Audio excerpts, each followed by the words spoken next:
Regardless of when Mass Effect 5 takes place, any story following Mass Effect 3's endings will have to answer one question to move the galaxy forward.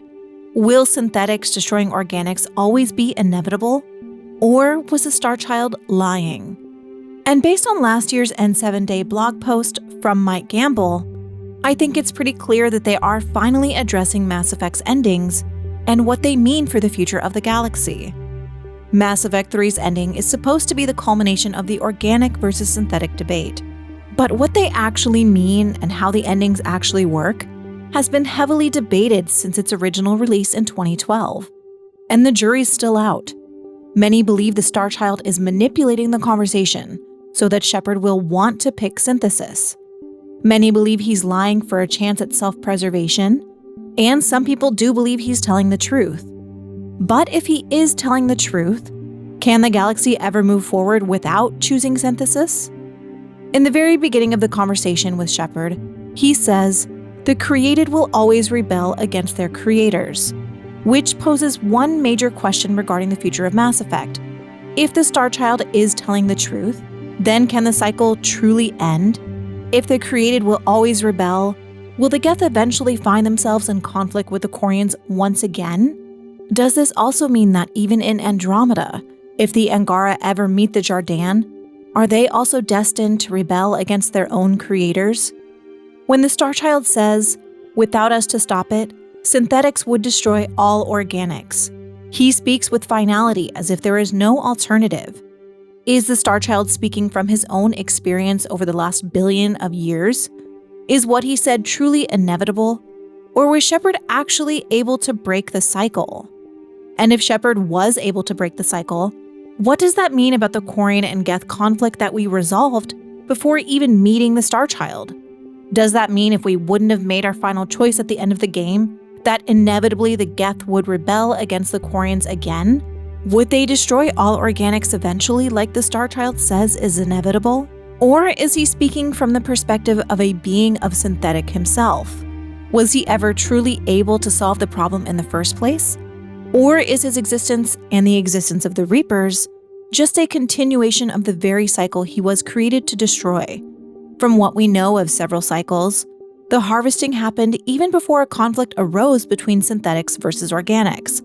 So if at any point a natural evolution was possible, the Reapers ended it before it could even happen. And this is what is so frustrating about the ending and what the Starchild tells Shepard. They tell us that peace between organics and synthetics is impossible and will always result in conflict. Yet Shepard had just got done resolving this very conflict between the Geth and the Quarians. And yes, that depends on what choice you make here, but the majority of people do achieve peace between them, and yet it goes against what the Starchild tells us. So does this mean that the Geth would eventually rebel again, despite not rebelling in the first place? Since we know it was the Quarians who shot first. This again goes against what the Starchild tells us. His logic is flawed. And this means that essentially in our cycle, the conflict between synthetic versus organics hadn't even begun. Once again, this means that the Starchild and Reapers were attempting to harvest races before any natural progression was possible. And by Mass Effect 3's ending choices with Shepard, it seems like it was possible. To me, the Catalyst himself feels like a redundancy. The very existence of the cycle never allows for evolution and natural progress. And at his core, he is part of the problem, just like he says the Leviathan are. A construct, an intelligence designed eons ago to solve a problem. I was created to bring balance, to be the catalyst for peace between organics and synthetics. I was first created to oversee the relations between synthetic and organic life, to establish a connection. When they asked that I solve the problem of conflict, they failed to understand they were part of the problem themselves. The flaws of their organic reasoning could not perceive this. They lacked the foresight to understand their destruction was part of the very solution they required. I think if you take a step back and look at this conversation as if the Starchild is talking about himself, this also applies. He is part of the problem. The Catalyst and its cycles stop evolution and stop an understanding from ever happening between the organics and synthetics. The Reapers and their cause is literally the very cycle they are working to prevent, and they are both the final and inevitable conflict while also being the main driving conflict for the last billion years. It's hypocritical and counterproductive to their own cause, because they are part of the reason why the cycle doesn't end. It drives me crazy. And despite being full of shit, he does say one thing that makes sense. Organics create synthetics to improve their own existence, but those improvements have limits. To exceed those limits, synthetics must be allowed to evolve. They must, by definition, surpass their creators. And organics do have limitations, and would naturally evolve at a slower pace than synthetics. But what this actually looks like, we have no idea, because no race has been allowed to thrive past their Reaper harvest date. Evolution has always been stopped, and any evidence left behind has been destroyed. And here is my biggest problem with the ending. The Reapers are literally useless. The Catalyst tells us that the Reapers preserve our bodies, our knowledge, and creations, and that it is preserved to be reborn in the form of a new Reaper. But why? How does that have any benefit whatsoever? All the Reapers do is continue to harvest different advanced races. That preservation of bodies, knowledge, and creations is never shared, never applied to anything. So it is harvested for literally no reason. There is not a single instance of a Reaper sharing anything they've preserved. So there is no benefit to their process, and no one is benefited except for them. Yes, things are being collected, but if it isn't being applied and used elsewhere, then it isn't a preservation process. It's just storage. All those cultures, all those races and civilizations they've wiped out over the past billion years means nothing if no one has access to them and that knowledge isn't passed down. In the synthesis ending, Edie does explain that the Reapers are finally sharing their knowledge that they've been harvesting for millions of years. But if the cycle hadn't been broken by Shepard, then this information isn't shared. It still would have remained dormant. We harvest your bodies, your knowledge, your creations. We preserve it, to be reborn in the form of a new Reaper. New life, both organic and synthetic, can once again flourish.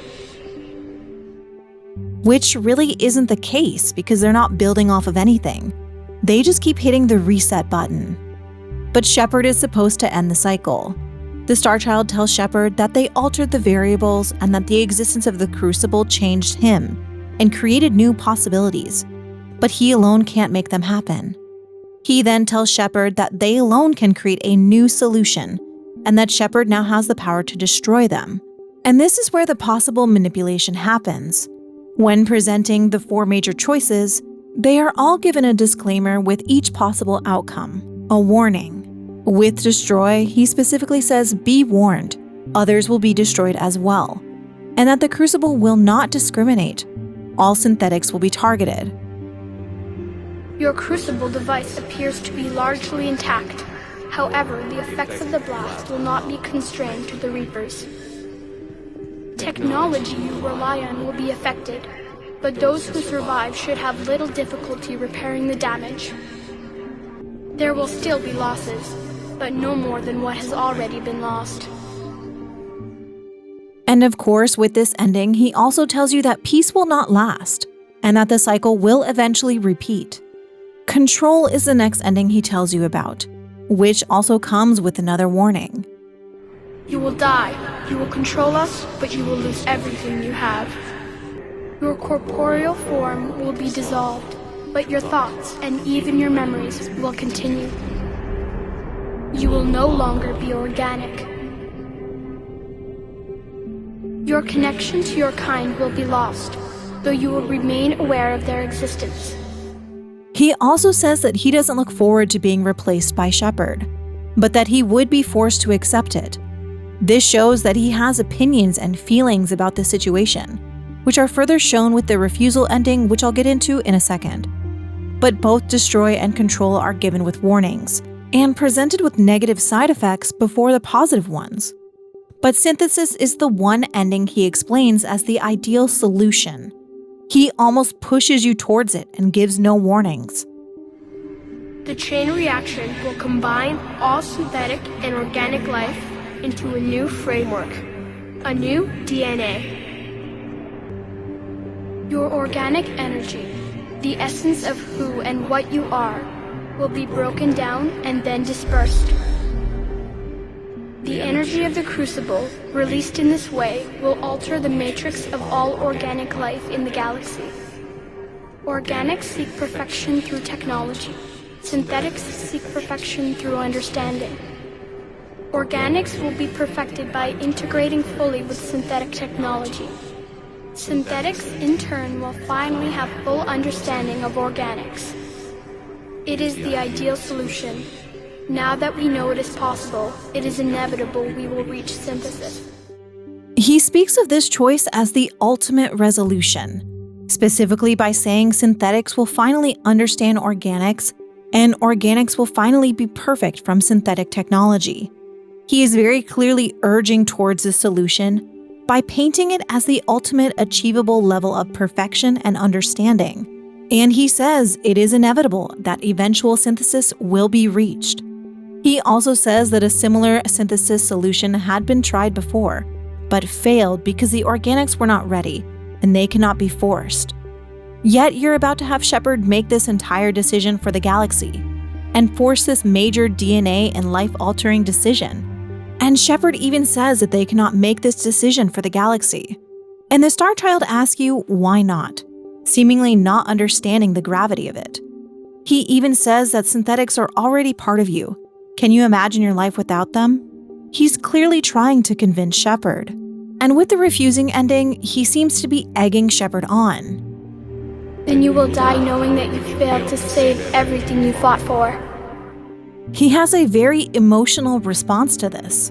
And when he says so be it, he breaks his composure, clearly upset at this choice.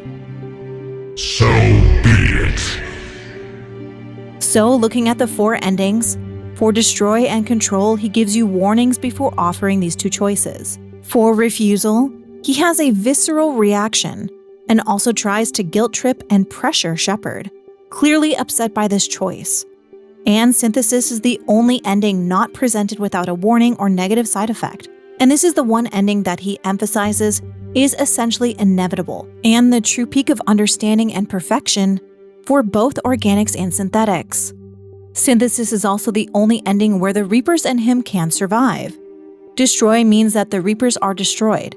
Control means that Shepard takes control and replaces him. And Refusal means that the war against the Reapers will continue and more Reapers will die. Though you could probably argue they would win this war, this is the choice that doesn't have Shepard play the Starchild's game and doesn't give him the synthesis ending that he so clearly wants, as he sees it as perfection. He clearly wants you to choose this ending. So, was he intentionally manipulating Shepard? Was he lying? Did he just want synthesis to be chosen for his own gain? Was he trying to preserve himself and the Reapers? I think to an extent, even if he didn't know it, he was manipulating Shepard. I see his ultimate goal here as self-preservation, maybe more than he consciously wants, and maybe more than he wants inevitable synthesis. And could the Starchild have wanted synthesis to be chosen so it actually made harvest easier? In Mass Effect 3, Javik tells us that he distrusts AI and recounts a story about the Za and the Za-Teal. He says that the Za used the Za-Teal in a symbiotic way to integrate their created machines. Their planet was dying, so the Za-Teal were created to help them survive. When the Reapers arrived for their cycle, they subjugated and completely took over the organic synthetic race. The Za-Teal became corrupted and seized control over their Za's host. And Javik says their mechanical swarms blotted out the sky, and they had to blow their star into supernova to prevent the spread. So in this case, organics and synthetics merging just made the Reaper's harvest easier. And while this doesn't look like how I'd imagine a future after synthesis would look, you still have to ask what possible ulterior motives the Starchild had by trying to convince Shepard to choose synthesis.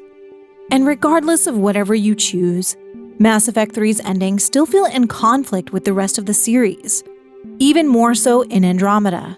In Andromeda, it feels like it's leaning even more towards synthesis. You are integrated with Sam and it's a net positive. It's seen as a good thing. This is achieved without the synthesis choice from Mass Effect 3, and the events of this actually take place before this question is even presented to Shepard. So according to the Catalyst, Sam would eventually rebel against its creators, against Ryder and Ryder Sr. They haven't been altered by the ending, so they haven't achieved synthesis. So this conflict would still be present for them, according to the Starchild anyways. So it feels like the future of the franchise was intentionally pushing us towards merging with synthetics. And in my latest video, I explore the topic of the Geth and the Angara both being created. They share a lot of similarities in how they both came to be, and we did see the Geth rise against their creators. Granted, it was in self-defense. It still did fulfill the inevitable prophecy stated by the Starchild. If the Milky Way galaxy is the only galaxy with any type of solution to this problem, aka the Reapers, then what does that mean for other galaxies and races like the Angara? Would they rise against their creators if they ever met the Jardan? Mass Effect 3 with the Starchild set up this inevitable conflict that never seems to end without a symbiotic synthesis between organics and synthetics, according to the Starchild. So if we take his word, what does that mean? That anywhere outside of the Milky Way, and if Shepard chooses anything but synthesis, that this conflict will never end? What does that mean for the Andromeda galaxy?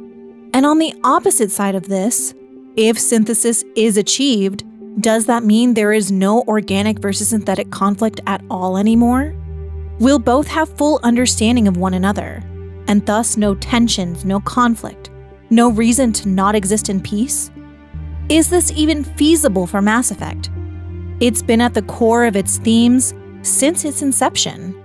And while Andromeda felt like it was going to continue it, it still existed. It's been a conflict in every game. I can't see this being resolved just because of a synthesis choice, nor do I think it should be. Synthesis being the answer to every organic's technological advancement and synthetic existence is boring. And I think Mass Effect 5 will have to address all of this. I've already said several times that the Geth cannot be the antagonist again. That story has been told. The conflict has progressed between not understanding AI to the point that we turn on them and eradicate them. That is an old story. And retelling of this conflict would essentially just be backtracking on these themes that did progress by the time of Mass Effect 3. By the time we finish Shepard's story, Legion and EDI are expanded upon. And so was the question of whether synthetics were alive.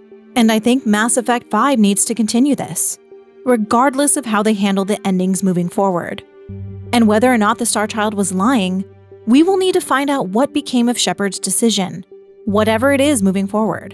And we'll also need to see if the major conflicts centering around organic versus synthetic will continue. As of right now, we've pretty much seen confirmation that both the Angara and Geth will be involved in the next game, with a heavy emphasis on the Geth. Gamble and the Mass Effect team have a major daunting task of continuing the story after Mass Effect 3's endings, and addressing what it all means, who it affected, and how it changed the galaxy. We've already seen dead Reapers, and we've seen a live Geth. So at this point, I have no idea what they're going to do. But they have to expand on the endings, and can't make Shepard's sacrifice feel like it was in vain. And I don't think it's a secret that Mass Effect 3's endings are full of holes and inconsistencies. And while yes, I was emotionally devastated after finishing the game, I look back and think, what the hell does all of this even mean? Do I feel satisfied that my Shepard had these choices to end their story? No, probably not. So I hope they can expand upon the endings and make us feel better about our choices and Shepard's choice, in a way that can let people still feel like their choices actually matter. And while everything that the Starchild says is very confusing and frustrating, another question that this conversation presents is that we do not know who designed the Crucible. The Starchild says, "You would not know them, and there is not enough time to explain it." And while yes, the situation doesn't seem like there is an abundance of time, so sure. But will we ever learn this? We know that the Crucible is from long before Javik's time, and multiple races made contributions over millions of years, with the Protheans being the last. But who originally began this design? And how did they find out that this is what was needed to stop the harvesting? And how was this information able to survive all of these hundreds and thousands of years? I don't know if there necessarily needs to be an explanation, since honestly, I don't expect too much emphasis on actually explaining the endings. And maybe this doesn't need to be explained, but I think it's confusing to say that the Reapers totally eradicate these civilizations and races, but then we have stuff like this. And Javik tells us that they were not 100% successful. While Javik's situation happened in the cycle directly before us, how did this piece of technology survive over several cycles? The Starchild specifically tells us that they did learn of the concept of the Crucible several cycles ago, and that it evolved over each cycle. He says that they thought it had been eradicated, and that they underestimated organics. So we know that organics were initially the ones who developed the concept for the Crucible, and that they were ones that existed several cycles ago. So maybe it doesn't need explaining, maybe this is enough of an explanation. Or maybe there's a story there. Either way, there's a ton of questions about the ending of Mass Effect 3 that still cannot be explained or agreed upon by the fandom. And while not everything needs to be explained in meticulous detail, Mass Effect 5 will have to address the endings, finally. We will need to see if they can make our choices matter in the next game, while also feeling like each choice was also unique. I don't know how or if they can do this, but at the very least, the endings will need to be expanded upon, because they were supposed to change the future of the galaxy. And because we were sent to Andromeda, we never found out what any of that means or how it actually changed the Milky Way. And it's time that we learned. So, what do you think about the endings? Do you think the Starchild was lying? What ending do you choose? And how do you think the endings will look like in Mass Effect 5 based on all the teasers that we currently have? And thank you to Cage Nephilim for bringing up this topic. Let me know all your thoughts in the comments, and thank you for watching.